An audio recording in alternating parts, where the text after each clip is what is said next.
Unwanted marriage, लेखिका स्नेहलता गाडे, भाग 29. आता काय? प्लीज, आता सोबत अंघोळ करायची आहे असं बोलू नको. नाहीतर ये ना आत. तुझी इच्छा असेल तर हा रुहान आजच्या दिवस तुझ्यासोबत अंघोळ करायला तयार आहे. येती का? ये ना. रुहान तोंडात ब्रश पकडून दार उघडून बाहेर येत तिचा हात पकडून तिला आत खेचायचा प्रयत्न करत बोलतो. तशी ती आता मात्र गडबडून गेली. हात सोडायचा प्रयत्न करत होती, पण तो होता की तिला छळायची चालून आलेली संधी सोडत नव्हता. शेवटी कसाबसा तिने आपला हात सोडवून घेतला. बेबी, तुझी इच्छा असेल तेव्हा सांग हा. मला आवडेल तुझ्या या नाजूक हातांनी अंघोळ करायला. त्याने तिला डोळा मारत दार तिच्या तोंडावर लावून घेतलं. नालायक, निर्लज्ज, बेशरम, सर्किट कुठला, सोडणार नाही तुला. शिवानी बाहेर उभी राहून बडबड करत रूममध्ये फेऱ्या मारत होती. सोडायच्या आधी धरायला हवं ना डंबो. तो आतूनच ओरडला तशी ती चिडून बेडवरची उशी त्याच्या दिशेने फेकून मारते. आता त्याला लागणार थोडी ना होती, तरी आपल्या मनाच्या शांतीसाठी हे केलंच तिने. तो आतून मस्त गाणं गुणगुणत आपल्या शॉवरचा आनंद घेत होता आणि बाहेर ही चरफडत होती. तो बाहेर आला तेव्हा फक्त टॉवेलवर होता. तो बाहेर आला तशी ती रागानेच आत जायला निघाली. आधीच खूप उशीर झाला होता. अंघोळ केल्याशिवाय खाली जाणं बरोबर नव्हतं, म्हणून ती त्याच्या बाहेर यायची वाट पाहत होती. आता तो जसा बाहेर आला तशी ती कर तुला काय करायचं ते असं मनातच बोलत आत जायला निघाली. तसा तो आडवा उभाच झाला तिला. बाजू हो, तिने काहीशा गुस्स्यातच उत्तर दिलं. तू नेहमीच माझ्या रस्त्यात काळी मांजर बनून आडवी येते. तूच हो ना बाजूला. त्यानेही माघार घ्यायची नाही असंच ठरवलं. मी काळी मांजर? इतकी गोरी मुलगी तुला काळी दिसते? ती पुन्हा रागाने त्याच्यावर बरसली. तो मांजर बोलला यापेक्षा तो काळी बोलत आहे हे तिला जास्त लागलं होतं. ओके, मग व्हाईट छिपकली म्हणू का? त्याने थोडं पुढे येत डोळे मिचकावत विचारले. आत्ताच अंघोळ करून आल्याने त्याच्या बॉडी वॉशचा वास लगेच नाकात शिरला. अंघोळ केल्याने त्वचा अजूनच चमकत होती. काही पाण्याचे थेंब अजूनही केसातून खाली मानेवर आणि छातीवर ओघळत होते. तिने त्याला असं पाहून लगेच नजर फिरवली.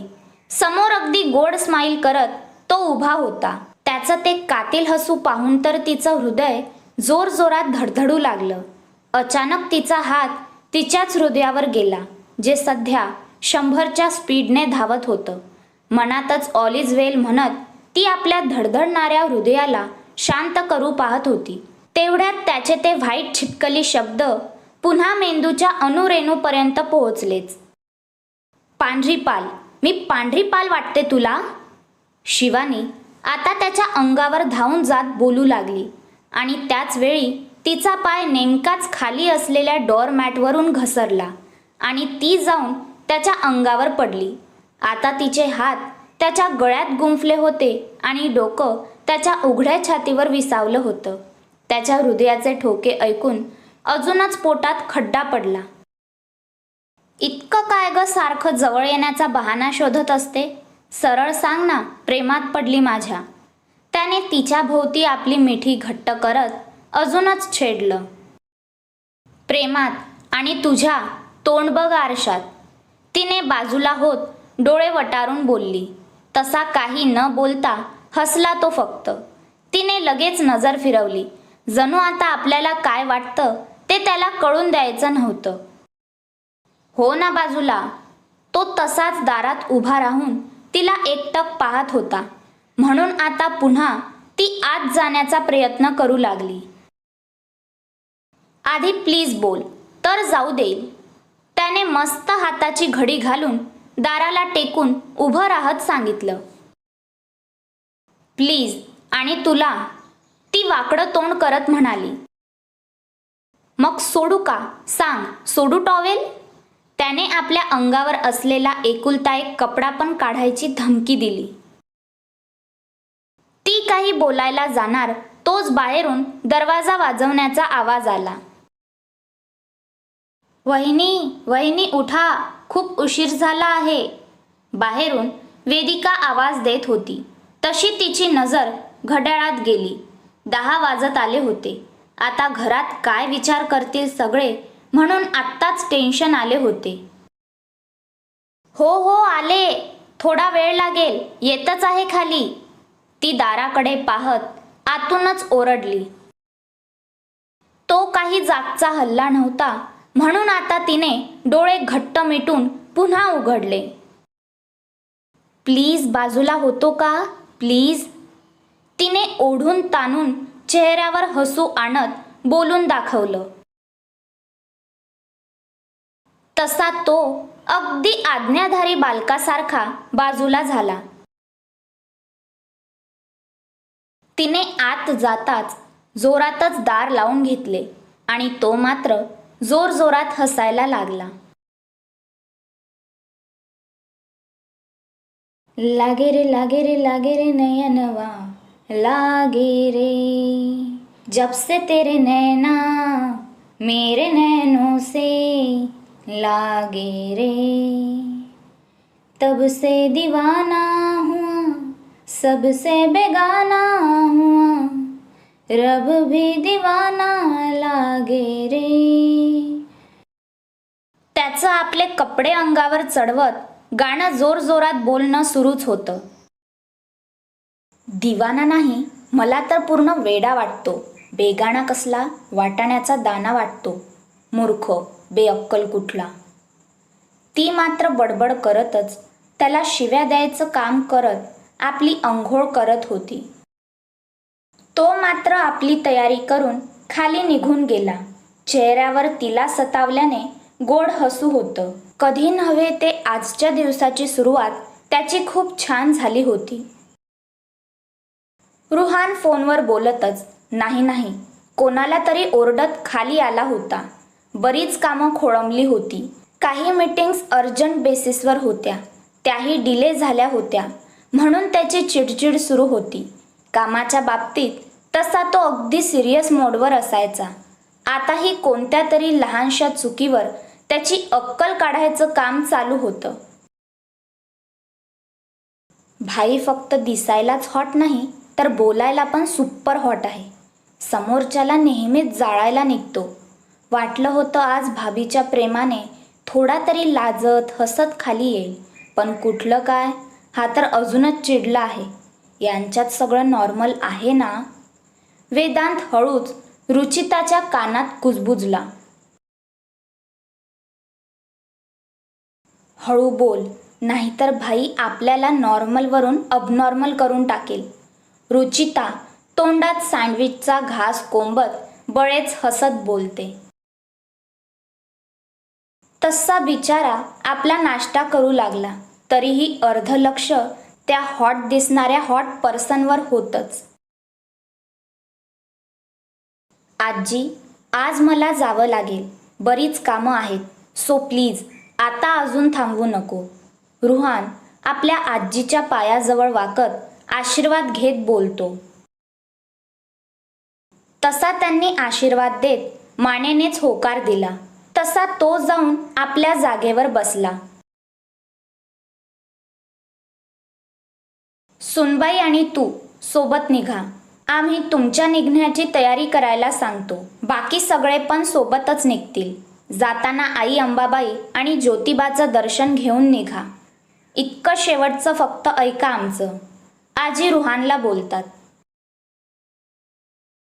ती कुठे घेऊन जाऊ आजी? आधीच फक्त काम आणि मीटिंग्स डोक्यात होत्या, त्यात शिवानीबद्दल विचार केला नाही. आणि आजी अचानक तिला घेऊन जा बोलत आहे तर त्याला थोडा राग आला. लग्न झालं आहे विसरला वाटतं.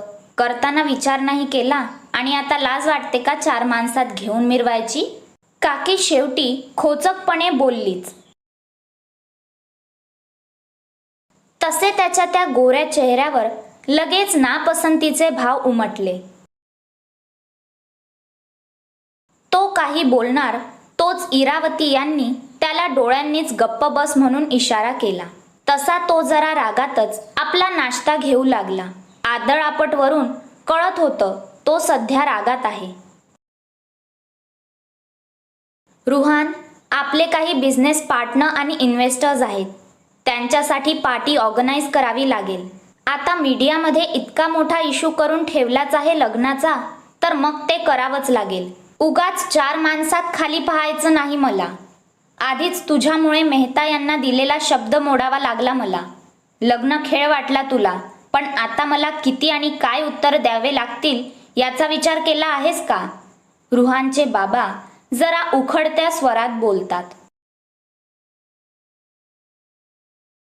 खेळ तर तुम्ही सगळ्यांनी चालवला आहे. मी काही कोणती वस्तू नाही जे तुम्ही डील करून मोकळे होणार होता. आजेला कोणाच्याही परमिशनची कधी गरज नाही लागली आणि लागणारही नाही. लग्न मी केलं आहे तर बाकी सगळं पण मी पाहून घेईल. तुमच्या गंजलेल्या मेंदूला जास्त ताण द्यायची गरज नाही.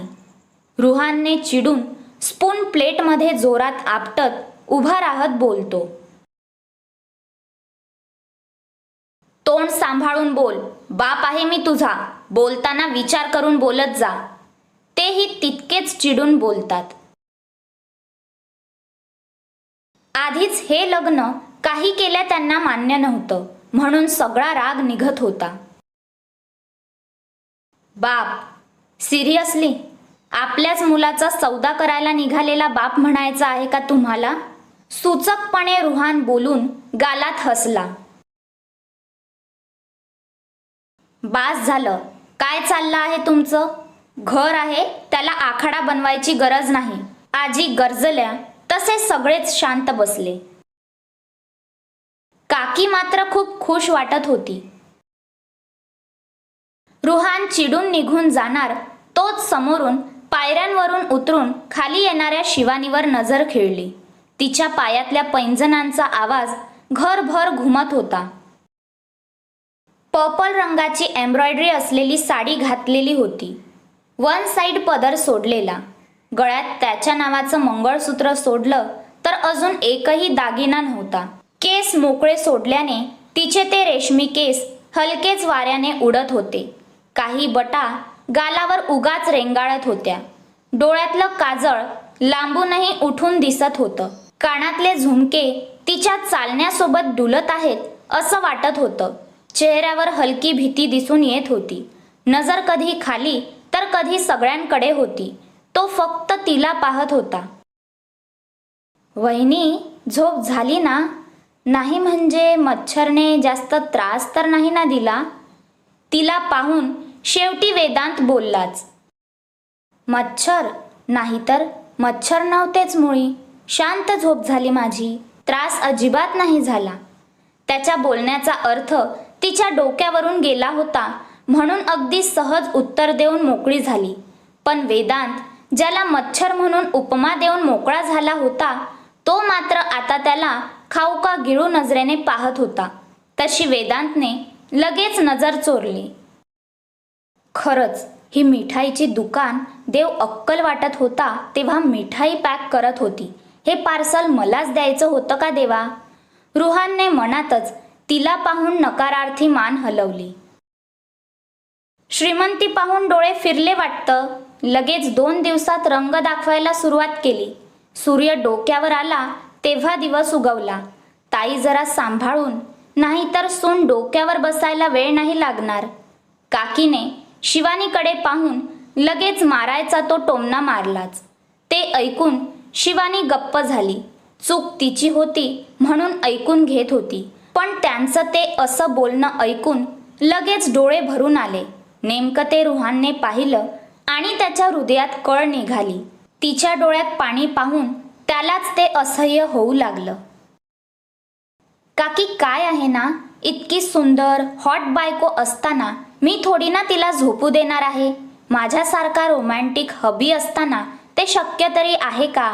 रात्री जागरण झालं की उठायला उशीरच होणार ना. डिअर वायफी, आपला नाश्ता आपल्या रूममध्येच घेऊन ये. काय आहे ना, 1 मिनिट पण तुला सोडू वाटत नाही. आता कोणाला ऑब्जेक्शन असेल तर त्याने कान डोळे बंद करून ठेवा, नाहीतर त्यांचं तोंड कसं बंद करायचं मला चांगलंच माहीत आहे. रुहान अगदी शिवानी जवळ येत तिच्या कमरेत हात घालून तिला आपल्या जवळ खेचत बोलतो. त्याचं असं बोलणं, तेही सगळ्यांसमोर, ते ऐकूनच ती काही वेळ श्वास घ्यायलाही विसरली होती. त्याचे डोळे काहीतरी वेगळे सांगत होते. खूप जवळ होता तो आणि म्हणून त्याचा तो वेड लावणारा परफ्यूम आताही तिचे हार्टबीट्स वाढवण्याचं काम करत होता. त्याच्या थंडगार हाताचा स्पर्श तिच्या उघड्या कमरेवर होत असताना तिने मात्र अंग आकसून घेतलं होतं. नक्की याचं काय चाललं आहे हे तिला कळत नव्हतं. त्याने डोळा मारत हळूच तिच्या चेहऱ्यावर फुंकर मारली आणि वरती निघून गेला. तो गेला तेव्हा कुठे तिने रोखून धरलेला श्वास सोडला. काकी आणि रुहानचे बाबा मात्र रागात निघून गेले. बाकी मंडळी त्यांचा असा खुलेआम चाललेला रोमांस पाहून गालात हसत होती. त्या दोघांना असं जवळ पाहून उगाच मनात आनंदाच्या कारंजा फुटल्या होत्या. तिला आता नजर मिळवायची पण भीती वाटत होती. काहीच झालं नाही आणि तरीही त्याने इतकं काही रंगवून सांगितलं होतं की तिची तिलाच लाज वाटली. आजी, ते म्हणजे तसं काही, म्हणजे आमच्यात हे म्हणजे काहीही. नक्की आता काय बोलावं कळत नव्हतं. असू दे, चालणार आता हे सगळं. नवीन नवीन लग्न आहे, त्यात हिवाळा, उबदार मिठीची गरज भासत असणार. आजी पण कधी नव्हे ते हसत बोलतात. तसे 3 माकडं तर अजूनच जोरात हसायला लागली. रुहान दिसायला बापावर गेला असला तरी गुण माझे घेतले म्हणून आनंद आहे, काका बोलतात आणि निघून जातात. तिने काहीच न बोलता सरळ इरावतीला मिठी मारली. काही वेळ घरात हसण्याचा आवाज येत होता. लाजून चेहरा लाल झाला होता. इरावतीने तिच्या हाताने घरात गोडाचा शिरा बनवून घेतला. देवाला नैवेद्य दाखवून बाकी सगळ्यांना दिला. सगळ्यांनी तारीफ केली. ती अजूनही वरती गेली नव्हती म्हणून रुहान पुन्हा खाली आला. तेव्हा त्याची नजर आनंदाने नुकताच आजीने हातात दिलेला सोन्याचा हार पाहण्यात गुंग असलेल्या शिवानीवर पडली. पहिल्यांदा घरात जेवण बनवलं आणि ती आज मुंबईला जाणार म्हणून आजीने त्यांच्या लग्नातला हार आपल्या नातसुनेला दिला होता. नाजूक नक्षीकाम असलेला हिरे माणिक मोतीने घडवलेला हार पाहून ती आनंदाने त्याला निरखून पाहत होती आणि तिच्या चेहऱ्यावर उमटलेले ते भाव टिपण्यात तो गुंग झाला होता. ही खरंच इतकी सुंदर आहे की आजकाल माझे डोळे खराब झाले आहेत. रुहान दोन्ही हात आपल्या खिशात घालून तिथेच पायरीवर उभा तिला पाहत होता. तुझ्यासारखी बायको असेल तर दुश्मनाची गरज नाही लागणार. तू तर मला उपाशी ठेवूनच मारशील. रुहानचा आवाज आला तशी ती घाबरून त्याच्याकडे पाहू लागली. या सगळ्या गोंधळात त्याने नाश्ता मागवला होता हे विसरून गेली होती. ते मी म्हणजे ती आता नक्की काय उत्तर द्यावं याचा विचार करत होती. Let's go. तुझा आन्सर मिळेपर्यंत मी 10 माणसांचं खाऊन उठेल. आजी, आम्ही जाऊन येतो. त्याने अजून जास्त काही न बोलता सरळ तिचा हात पकडला आणि तिला घेऊन बाहेर निघाला. आता हा नक्की कुठे आणि का घेऊन जात आहे हेही कळत नव्हतं. तिने घाईत तो हार इरावती यांच्या हातात दिला आणि गोंधळून त्याच्यासोबत जाऊ लागली. दो दिल मिल रहे हैं मगर छुपके छुपके, दो दिल मिल रहे हैं मगर छुपके छुपके, सबको हो रही है, हाँ सबको हो रही है खबर छुपके छुपके. 3 माकडं जी आत्ताही आपली नजर त्या दोघांवर गढून बसले होते त्यांनी एकाच तालासुरात गायला सुरुवात केली. तसं जाता जाता रुहानने मागे वळून त्यांना एक रागीट लूक दिला. तसे तिघे इकडे तिकडे पाहू लागले, पण पुन्हा तो बाहेर गेला तसे ते पुन्हा गायला लागले. आजी आणि इरावती मात्र जोरजोरात हसत होत्या. दोघांचं असलं कसं प्रेम रे महाराजा. आता नक्की रुहान तिला घेऊन गेला कुठे. दोघांचं सूत जुळू दे रे महाराजा. आज पण कॉमेंट्सचा पाऊस पडू दे रे महाराजा. माझ्या कथा आवडत असेल तर मला सबस्क्राईब करायला विसरू नका. धन्यवाद.